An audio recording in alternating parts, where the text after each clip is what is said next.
Hardware closing, এই ক্লোজিংটা শুধুমাত্র personal asset বা ফ্যামিলি অ্যাসেটের ক্ষেত্রে দেওয়া যায়, ইন্ডাস্ট্রিয়াল প্রোডাক্টের ক্ষেত্রে এটা ফিজিবল না। এবং এটা ধনী গরিব দুই ধরনের কাস্টমারকেই দেওয়া যায়।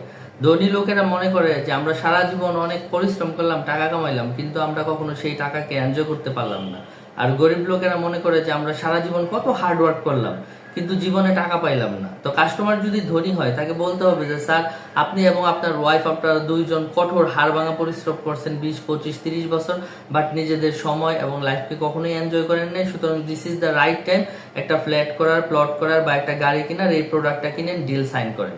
আর গরিব কাস্টমারকে বলতে হবে যে আপনি সারা জীবন অনেক কষ্ট করছেন, কিন্তু কখনো টাকা ধরে রাখতে পারেন নাই, এবং আপনি যদি এখন এই প্রোডাক্টটা না কিনেন তাহলে এই টাকাটাও ভ্যানিশ হয়ে যাবে। সুতরাং কষ্ট তো করছেনই, বাট জীবনের শেষে নিজের জন্য কিছু একটা করেন, ডিল সাইন করেন, এই প্রপার্টিটা আপনি লক করেন। তো হার্ডওয়্যার ক্লোজিংটা বেশ ইফেক্টিভ। এটা ধনী গরিব দুই ধরনের কাস্টমারকে দেওয়া